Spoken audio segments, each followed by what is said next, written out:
students who like to participate in the discussion with me. Maybe I hope that they will perhaps go to our Facebook channel or watch on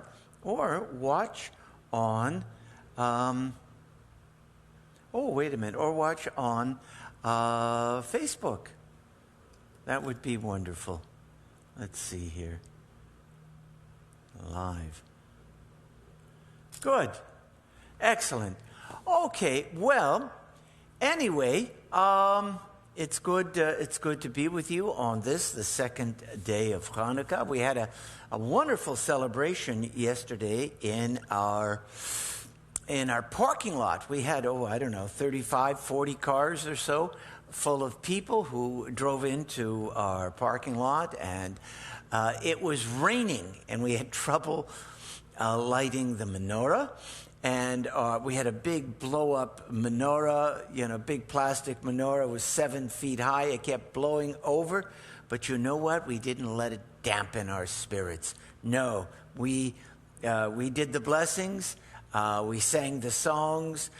We even acted out the story of Chanukah, that is Barbara Bell Siegel and I, and we had a great time.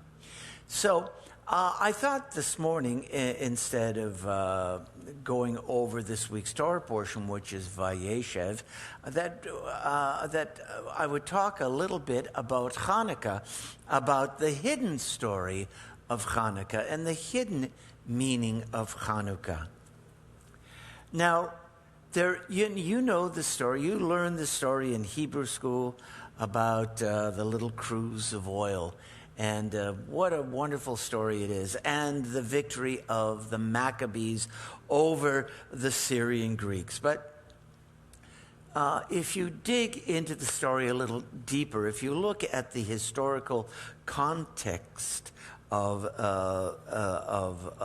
Chanukah, if you look at the texts, whether they be the apocryphal texts of the first and second books of Maccabee and the rules of Hanukkah found in the Talmud and later on in Jewish codes, you see that it's a little deeper than just a nice story. Now, if I were to ask you, you where the story of Hanukkah is found in the Bible, you would be hard put to point out where the story of Hanukkah appears in the Bible, simply because it doesn't appear in the Bible. It's not there. There was a process of what we call canonization.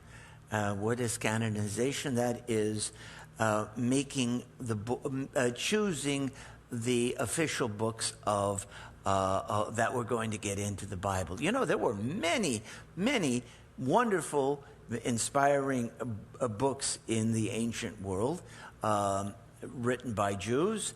Not all of them got into the official biblical canon, as we call it. There were books that only just made it into the Bible, and books that were excluded from the Bible. Early on, the Torah, the first 5 books of the Bible, were established. Genesis, Exodus, Leviticus, Numbers, and Deuteronomy. They were in rather early, and later on, we developed a number of books called the Nevi'im, the prophets. That they came a little later, but they were more or less canonized. I don't know, maybe the 3rd century BCE, something like that. And then there's that third part of the Bible called the writings, the Ketuvim, that include books like the Psalms, the book of Job, the book of Ecclesiastes, the book of Esther, the Song of Songs. You know, the books of Ecclesiastes, Esther, and the Song of Songs almost didn't make it into the Bible. Almost. they were a little bit, how can we say, at least the book of the Song of Songs and the book of Esther, they were questionable from the rabbi's point of view because they were a little bit sensual and a little bit irreverent toward a traditional understanding of God. But somehow they got into the Bible. There were these other books, the Sfarim Kitzonim, which we call in English the Apocrypha, which means both Kitzoni and the word Apocrypha have this implication of being outside the official canon. There were all of these books, Jewish books, that that didn't get into the Bible. And two of the books that didn't get into the Bible that are part of the Apocrypha are the books, the first and second books of Maccabee. Now that is so extraordinary. Here we have a holiday that's celebrated throughout the Jewish world, and yet it has no connection with the Bible, and it doesn't have its own Megillah.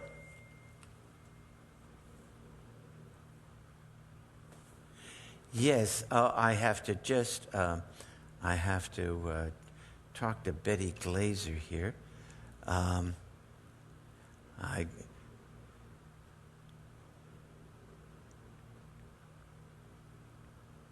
No Wi-Fi connection. Betty is trying to get on the Zoom this morning. Try streaming or Facebook. Very good. Okay, so the book of Esther, which also celebrates a great victory of the Jewish people. It's got a Megillah. It's got the book of Esther. But so why didn't the books of Maccabee get into the Bible, and why don't we have a book that we read, a Megillah, a scroll? Why don't we read a scroll on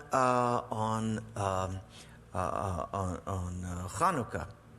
Well, if we look, there are two books of Maccabee, and interestingly enough, the books of Maccabee, as well as many of the apocryphal books, are to be found to this day in the Catholic Bible. The original Hebrew scripts were lost. The Greek translations are found, Latin translations are found, but the original Hebrew is missing. And again, they're not found in the Jewish Bible, but they're found, interestingly, in the Catholic Bible. Some people say it was because of the Alexandria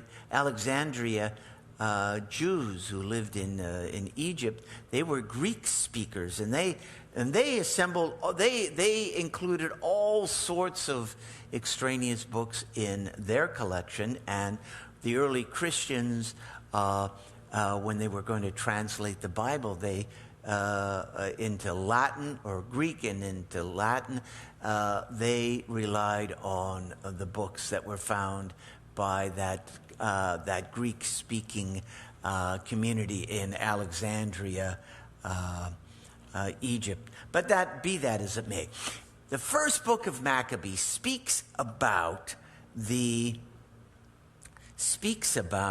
victory, and it was an amazing victory. This handful of Jews defeating the greatest empire of its day. It was an incredible victory. There's no question about it, and it speaks of all sorts of heroes, all sorts of heroic incidents that occurred during that war against the Syrian Greeks. In the second book of Maccabees, we find an explanation as to why Hanukkah is celebrated 8 days. And it's not attributed, the 8 days of Hanukkah are not attributed to the cruse of oil story in the second book of Maccabees. Not at all. It's not even mentioned. What we find out in the second book of Maccabees, we find an explanation that says that Sukkot, that fall festival during which we pray to God for rain to fall during the coming year, and we pray for prosperity. It was delayed because we were fighting. We were on the battlefield. And so when we finally, on the 25th of Kislev, were able to re-enter the temple, we decided that we would have a Sukkot celebration. Interestingly, in rabbinic literature, the Sukkot is referred to as Hechag, which is the festival. When the ancient rabbis talked about the festival, there was no question they were talking about Sukkot. Some people think that Sukkot was elevated even above Yom Kippur and Rosh Hashanah, that Rosh Hashanah and Yom Kippur, Rosh Hashanah falling on the 1st of Tishrei, Yom Kippur on the 10th of Tishrei, were only a warm-up, only a way of purifying our hearts and our souls. So on the beginning on the 15th day of Tishrei, we would be pure enough, we would be right enough with God to be able to make the request for water, for rain, God. And so it was that important. So when Judah Maccabee enters the temple in 164, when he finds it all desecrated and the like, he does clean it up, he rededicates it. But what does he do? He institutes observes a delayed Sukkot observance. Better late than never. We have to ask God to bring the rain so we can have crops and we can eat next year. And that's why 8 days of Chanukah, according to the second book of Maccabees. And there may be some veracity to that story, inasmuch as we say the Hallel on Chanukah. We do not say the Hallel prayer, that collection of psalms, on Purim, which celebrates a great victory of the Jewish people, but we do say it, this collection of psalms, on Hanukkah. That collection of psalms is associated with Passover, Sukkot, Passover, Shavuot, and Sukkot, agricultural holidays. So there does seem to be a case to be made that Hanukkah is celebrated 8 days, because it was a delayed Sukkot service. Now, but it's deeper than that. You know, we have to dig a little bit deeper. The story of the cruse of oil. You know, that wonderful story that talks about when Judah made it into the temple, he found only a small little jar of oil with the high priest's seal. Only enough oil to burn one night, and it is said that it was a very special oil, an oil that burned without residue, an oil that was so purified it burned without smoke, and it took some days to manufacture. And of course, it took 8 days to make this new oil, to keep the ner tamid, that is the eternal light, kindled. That's the story. That story, again, does not appear in the books of Maccabee, in the contemporary record of what transpired during that war. It turns out that it is mentioned, it's mentioned for the first time in something called Megillat Ta'anit.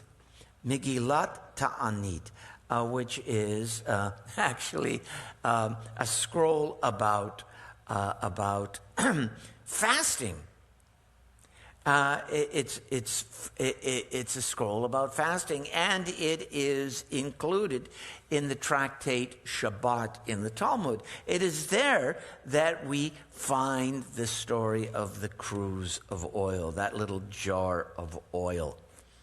And there seems to be a downplaying of the military victory by the rabbis. And the story of the cruse of oil appears, 200 years or so after the Maccabean victory.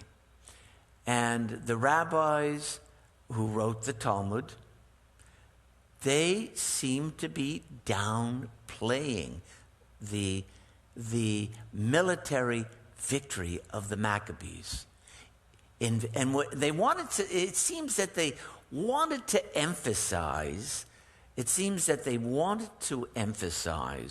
the spiritual aspect, or a spiritual aspect of what had transpired. And why was that? That seems rather clear.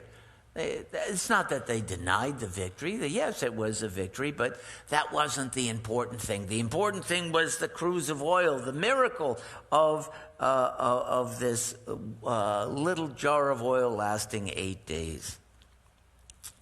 Well, what was on the minds? What was on the minds of the rabbis? When we think of the concept of the separation of church and state, something that is fixed in the First Amendment of the U.S. Constitution, and seems to have been the brainchild of Jefferson. When we think about it, we often associate the separation of church and state with Jefferson at the American Constitution, the Establishment Clause. But in ancient Israel, there was this notion of separation of church and state. Well, I should say synagogue and state, temple and monarchy. Inasmuch as we had two loci of influence, of power and authority in ancient Israel. One lay with the monarchy, the king, the secular head of the Jewish people, and the other one in what we call the kahuna, that is the high priesthood. The power of the cult, the power of the religion, the power of the Torah, it was to be involved in, it was to be centered in the temple. So there was this separation of church and state. Now, what has this got to do with the Maccabees, also known as the Hasmoneans, incidentally? Well, they were a priestly family. The patriarch of the Maccabees, that would be Mattathiyahu, he was definitely a priest in the town of Modayin. And was he of the Aaronide priesthood? Was he of the? It's not clear to me whether he was a descendant of Aaron, but he certainly was in the priesthood on some level or another. So it was absolutely certainly justifiably or justifiable for him to assume a position, or the Maccabees to assume a position of authority in the temple. But they went one step further. They declared themselves kings. They declared themselves kings as well as the high priests. So what we have with the Maccabees is kind of a violation of this separation of temple and throne. To be a king of Israel, you had to be a descendant of King David. Otherwise, you had no real legitimate claim to the throne. And yet the Hasmoneans, the Maccabees, claimed both the priesthood and the monarchy. And this seems to have been a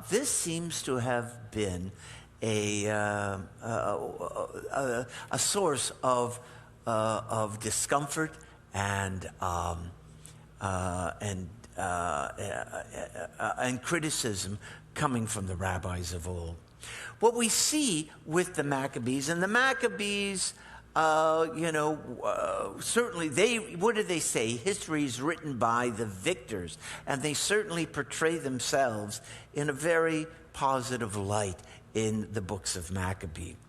But in essence, they had made the same mistake. They had fallen into, ironically, they had fallen into the same pattern as Antiochus IV, their enemy during the Maccabean rebellion.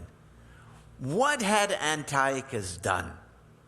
What had many of the ancient monarchs done? They had put together the spiritual and the political components of state. Antiochus IV, who was the villain in the Hanukkah story, gave himself the title of Antiochus Epiphanes, which means God manifest. He made himself into kind of a demigod. Pharaoh did the same thing in the pharaonic dynasties in Egypt. Did the same thing. They brought together the throne and the high priesthood together. Ironically, the Maccabees, who had resisted the Hellenization, that is, that process of assimilating into Greek culture, they had objected to it and criticized other Jews for doing it. They themselves, in a sense, became Hellenized. Jonathan, the first of the Maccabean kings, Jonathan, declares himself king and high priest. And we see that again, ironically, we see that the Hasmonean kings, the Maccabean kings, who had a very questionable claim to the throne, they begin to take on Greek names. There was one of the kings was Aristobulus. If that sounds Greek to you, it sounds Greek to me. It was a Greek name. Can you imagine a Jewish king taking on a name like that? Alexander Yanai, another Greek name, comes into fashion by a king, a Maccabean king. Now, we see something rather interesting historically when we look at the Maccabees. This military victory, and that's what we have recorded in the books of Maccabee. This military victory only lasted about 100 years. Remember, the war breaks out in 167 BCE, and it sort of concludes. The victory going into the temple is about 164 BCE, before the Common Era. Well, in the year 69 BCE, about 100 years later, Pompey, the Roman general, enters into Jerusalem. There were great divisions, great fissures among the Jewish people in Israel during those days, and Pompey is brought in. He actually doesn't even have to conquer the country. And so the rabbis conclude that this military victory and this very questionable seizing of the high priesthood as well as the throne was not to be long-lived, because it was not the main theme, not the main message and lesson of Hanukkah. And we see by 66 CE, in the Common Era, we see that things got so bad under the Romans that in 66 CE, Common Era, our people rose up. Our people rose up to fight the Romans. And of course, this was to be a disaster. Our people seem to have been aware of the military victory, and of the Maccabees, and they said, you know what, if the Maccabees could accomplish what they accomplished against the Seleucid Syrian Greeks back in 164, well, certainly we can do that now. And we did fight nobly, valiantly, but by the year 70, it had come to a real disaster. The temple was destroyed, and under Vespasian and Titus destroyed our beautiful city of Jerusalem. It was an absolute disaster.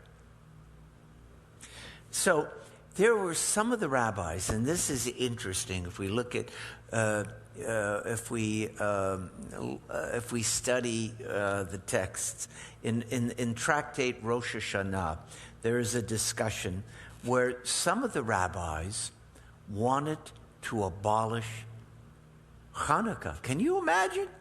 Can you imagine if I or any other rabbi, Reform, Conservative, or Orthodox, got up and said, we're not having Hanukkah? But there were rabbis 2,000 years ago that said, you know, this Hanukkah thing is not working for us. They declared, the rabbis, especially in the town of Lod. What's the town of Lod? That's where Ben Gurion Airport is located in modern Israel. There were rabbis there who said, you know what? This militarism, this idea that with might alone, with military might alone and human heroism, we can defeat the largest empire in the world, is only brought us disaster. But Hanukkah was still popular among the people, even though some of the rabbis said, this is not the right message.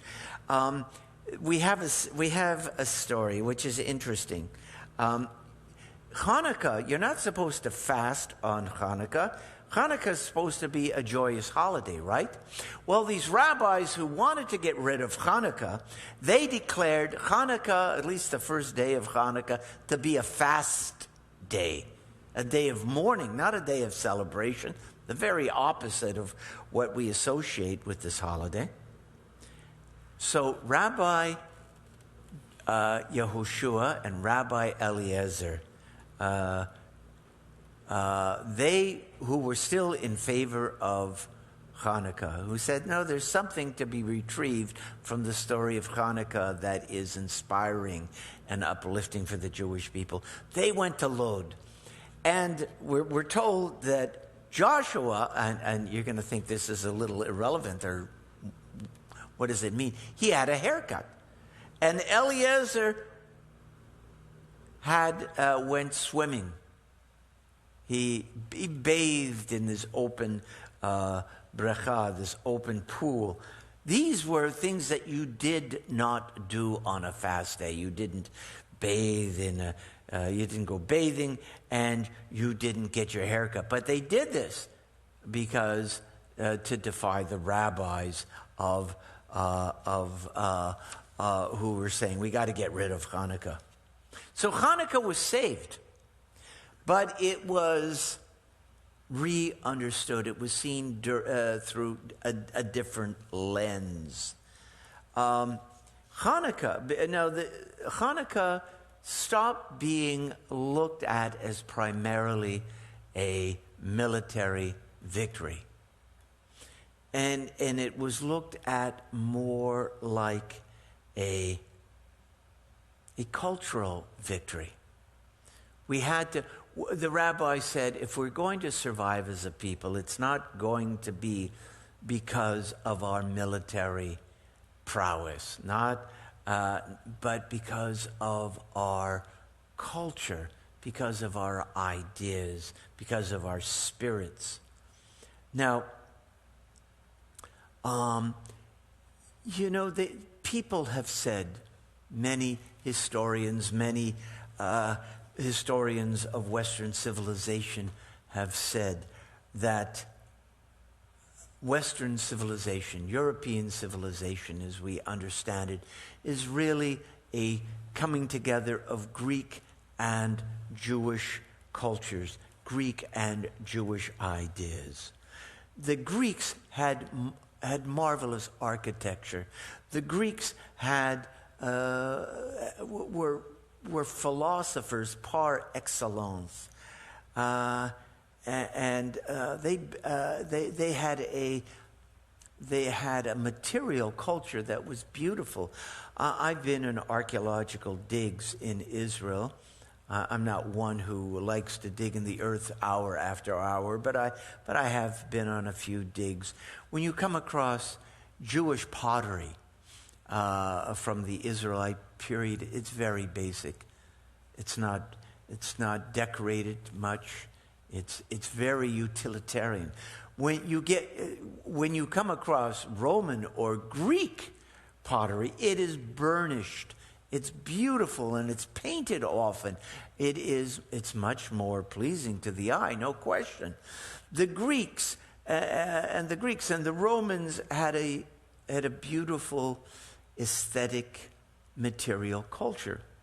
We Jews, on the other hand, we had a more verbal, a more spiritual culture.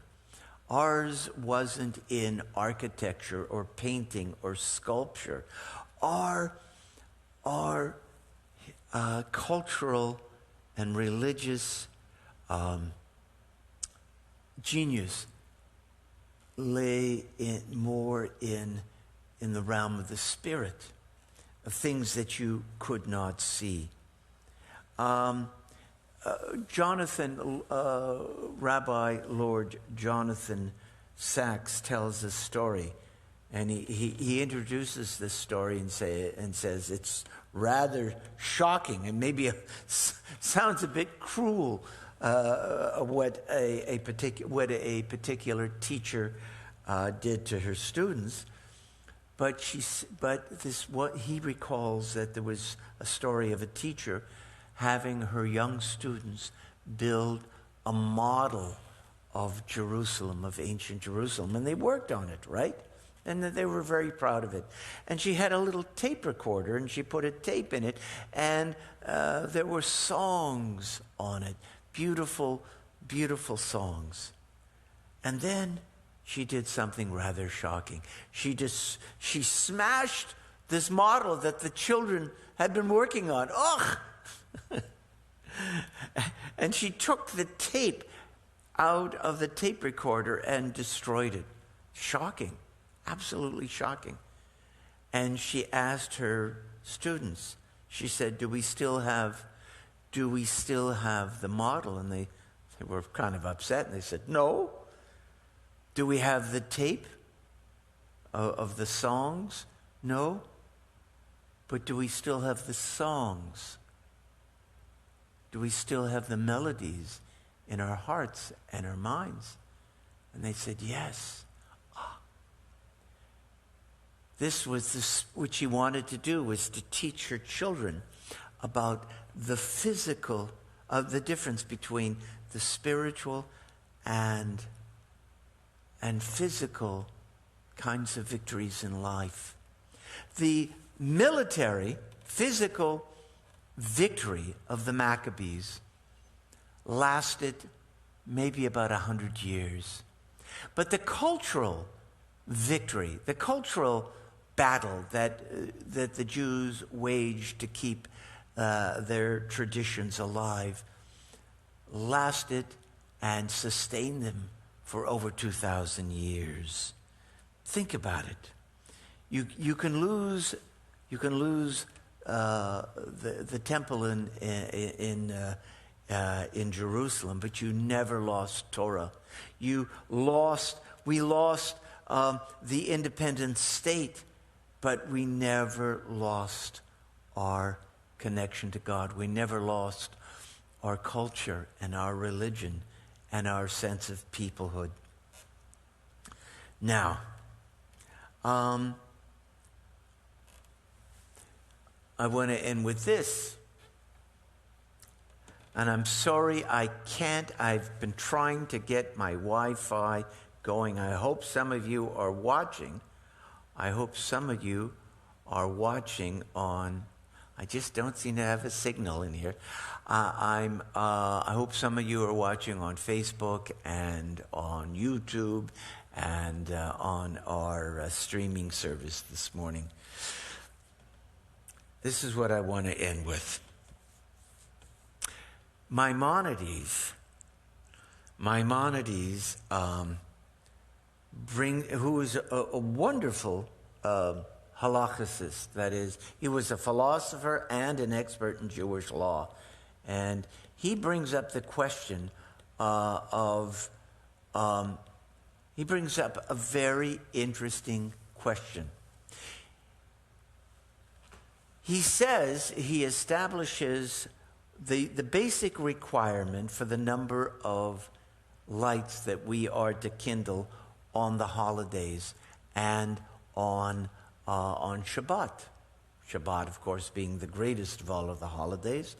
He says, it's customary on Hanukkah to light 8 candles. And if you can, that's what you ought to do. You have the shamash, of course, but you light by the last day of Hanukkah, you should have kindled 8 candles.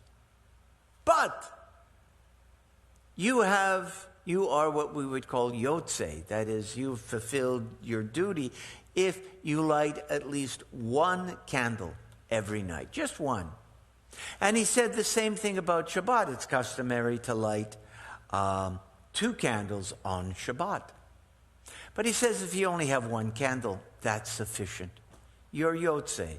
You have discharged your duty of having observed and blessed Shabbat. Question comes up. What if on the eve of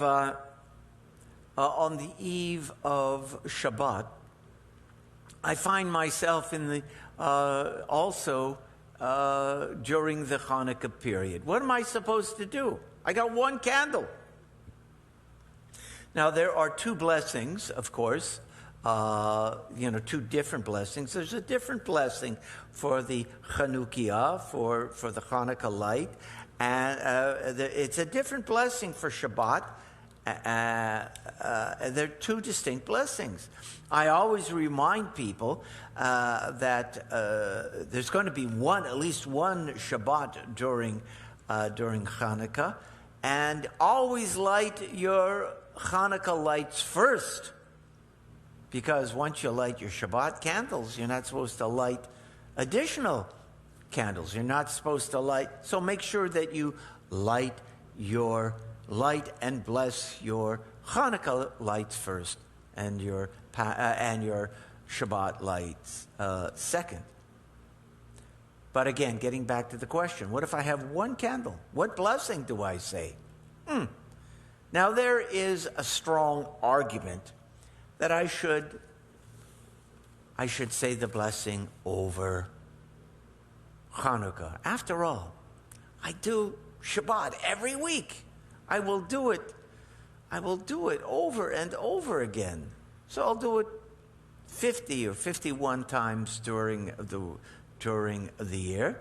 Certainly, I shouldn't deny myself the pleasure of making a blessing for Hanukkah during on Shabbat. But we are told by Maimonides, the correct answer is, and I know you probably have figured it out, you say the blessing over Shabbat. Lahadlik ner shel Shabbat. Why? He says, ner shel Shabbat mishum shalom bayit. You light and bless the Shabbat candle because the whole Torah was given only to make peace in the world. The most important military victory by our people in the ancient world, that is the victory of the Maccabees over the Syrian Greeks, is downplayed in favor of the spiritual aspect of Chanukah. Yes, we fight. We Jews are not pacifists. We will certainly defend ourselves.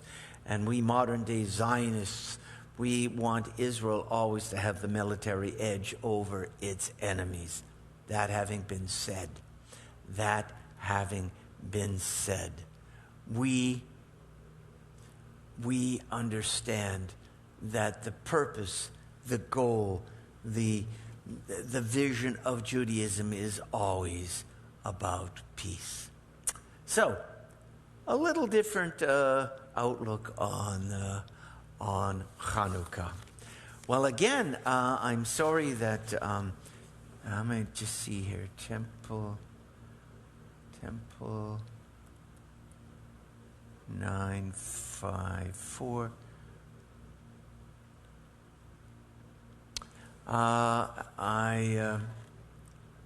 I'm so sorry that we could not connect on Zoom this morning. Well, there you go. Modern technology. What are you going to do? We do our best, right? All right.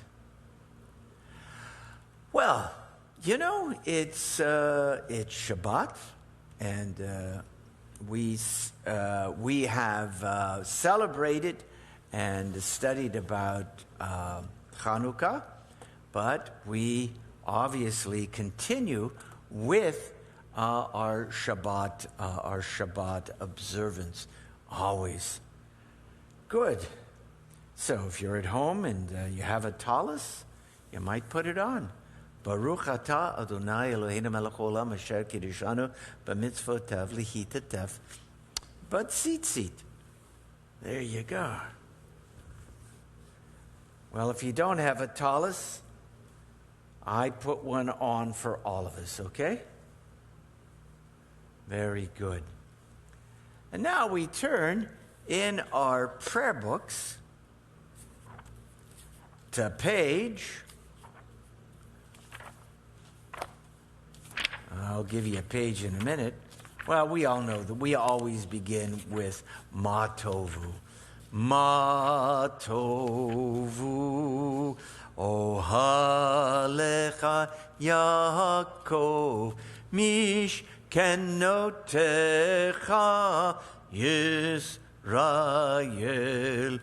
Ma tovu ohalecha Yaakov mishkenotecha Yisrael. Ma tovu ohalecha Yaakov mishkenotecha Yisrael. And now we turn to let's turn to page 198 for the Nisim B'chol Yom. Baruch atah Adonai Eloheinu melech olam asher natan lesechvivina lechachin ben yom uven laila. Baruch atah Adonai Eloheinu melech olam pokeach ivrim. Baruch atah Adonai Eloheinu melech olam matir asurim. Baruch atah Adonai Eloheinu melech olam zokef kefufihim. Baruch atah Adonai Eloheinu melech olam roka haaretz al hamayim. Baruch atah Adonai Eloheinu melech olam hamechin mitzadei gaver. Baruch atah Adonai Eloheinu melech olam malbish arumim. Baruch atah Adonai Eloheinu melech olam hanoten la'ayef koach. Baruch atah Adonai Eloheinu melech olam hama'avir sheina me'inai utnuma me'afapai. Baruch atah Adonai Eloheinu melech olam sha'asani b'tselem Elohim. Baruch atah Adonai Eloheinu melech olam sha'asani ben chorin.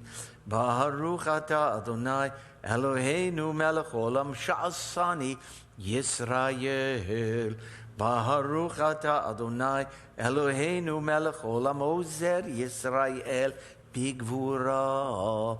Baruch atah Adonai Eloheinu melech olam oter Yisrael batifara. Baruch atah Adonai Eloheinu melech olam asher kiddushanu v'mitzvotav v'tzivanu la'asok b'divrei Torah. It wouldn't be right unless we said a word or two about this week's Torah portion of Vayeshev. I'm not going to bring the Torah out since I'm kind of alone here in the sanctuary this morning, but I hope I have some viewers out there on streaming and Facebook this morning. But this week's Torah portion of Vayeshev opens up, it finds Jacob, now Israel, having made peace with his brother Esau, and now he is living in the land of Canaan. He is an older man. He is established. He is respected. He is a man of considerable wealth and with a large family, a large clan. He's a respected leader in that region. He is what we would call a pillar of the community. And it says Vayeshev, which means, and he settled. It's been pointed out that the word Vayeshev can also be translated as he became complacent. He became complacent. You know, we can become complacent at any time during our lives, especially after a success, after we've struggled to reach a certain level of comfort and security in our lives, we can go, I've made it. I have arrived. There will be no more dust-ups, as I like to call them, in my life. It's clear sailing now. When you say that, when you become complacent, wow, life often throws a monkey wrench into that whole notion of, oh, I've made it, I have arrived, clear sailing from now on. And we see this is exactly what happened to Jacob, now Israel. We see that there is great tension between his youngest son, Joseph, and his other sons. He, like his father, Isaac, falls into the trap of favoritism when it comes to his children. Just as his father Isaac had favored Esau, and his mother Rebekah had favored him, that is Jacob, he favors his younger son, and he makes no bones about it. He doesn't try to conceal how much he loves Joseph, his son, from his beloved wife Rachel, and of course he makes Joseph a coat of many colors, a katonet pasim, it's called in Hebrew. Some people say that the correct translation should really be a striped garment, but we'll leave it at that. It was the special garment. And Joseph is a rather self-centered, a rather arrogant young man, and young man of considerable talents. And he kind of rubs the noses of his brothers into this favoritism that he enjoys, that comes from his father. He speaks of dreams in which that can only be interpreted in a way that everyone is going to bow down to him, and because he is a dreamer and he is very perceptive. And you know what happens. The brothers tear off Joseph's coat and throw him into a pit. Some traveling Ishmaelites, some Arab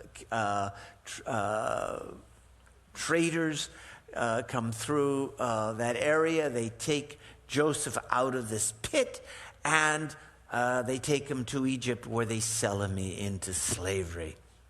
You know the story, and you know what happens. He becomes, through all a circuitous, miraculous path, he becomes the vizier, the prime minister of Egypt, the second most important man in Egypt. So we see this. We get back to the complacency of Jacob. Jacob is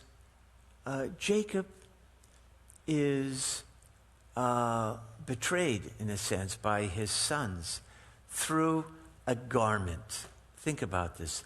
Through a garment. You remember he dresses up in skins to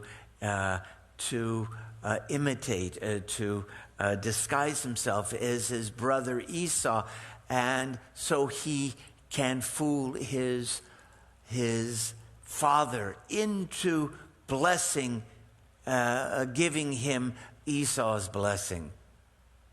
And he seems to have gotten away with this. He betrays his father. He pulls the wool, so to speak, over his father's eyes through the medium of a garment. And here his sons do exactly the same thing to him. There is karma in Judaism. There is the sense of what comes around, goes around, or goes around, comes around. I'm not sure the right order of that phrase. But he doesn't get away with it. And he will grieve for years following this incident. You remember the sons bring the garment to Jacob, and they say, "Oh, a wild beast has killed your son, Joseph." So, it seems that Jacob had not dealt with the issues coming up from his family of origin. And we all have issues. Doesn't matter who you are, we all have unfinished business with our families of origin. And if you don't deal with them, if you don't deal with the unhealthy patterns that you may have grown up with, and I'm sure all of our families were good to some extent or another, and all of our families, I would say even the healthiest, best families, have got some things about them that should be improved. And as you get older, don't become complacent. You need to still think about those things and to make sure that you are not following or reproducing those unhealthy patterns into the family that you establish. Okay, so we now turn to the Kaddish Rabbanan, page 208 in the Mishkan Tefillah. Yitgadal v'yikadash Shomei Rabbah b'yamad v'rach Yerutei v'yamlich malchutei b'chayichon v'yomeichon v'chayei techal Beit Yisrael b'galav v'zman kariv v'imru amen Yehei Shmei Rabbah mevarach le'olam le'melamaya yitbarach v'yishtabach v'yitpa'ar v'yitromam v'yitnasei v'yitadar v'yitalei v'yitalal Shmei Tekudish Abarichu le'elam min kol berchata v'shirata tushbechata v'nechamata Damiran v'alma v'imru amen. Al Yisrael v'al Rabbanon v'al Tamidechon v'al kol Tamidechon v'al kol mata askin barayata di v'atra haden v'di b'chol atar v'ata Yehi lechon lechon shlamar rabachina v'chista v'rachamin v'chayin arichin u'mzeiri v'chei ufurkana mikadam avuchon di v'shamaya v'ara v'imru amen. Yehi shlamar rabamin shamaya v'chayim tovim alenu v'al kol Yisrael v'imru amen. Osei shalom bimromav hu barachamav yosei shalom alenu v'al kol Yisrael v'al kol yoshvei tevel v'imru amen. Pesukei de Zimra, page 212. Baruch Shahamar v'haya ha'olam Baruch hu Baruch hu Baruch Shahamar v'haya ha'olam Baruch hu Baruch hu, Baruch Osei v'reshit, Baruch Omer ve'osei, Baruch gozer u'mekayem, Baruch merachem al ha'aretz, Baruch sha'amar v'haya ha'olam, Baruch hu, Baruch hu, Baruch ata Adonai, Melech mecholal batish ba'chot. Ashrei yoshvei veitecha, od yahalu chatzela, Ashrei ha'am shekachalu, Ashrei ha'am she'Adonai Elohav. Happy are those who dwell in your house. They forever praise you. Happy the people who have it so. Happy the people whose God is Adonai. Bottom of page 216. Tihilat Adonai yedaber pi vayevarecho b'sar shem kodsholo le'olam va'ed v'anachnu nevarech ya me'ata v'ad olam.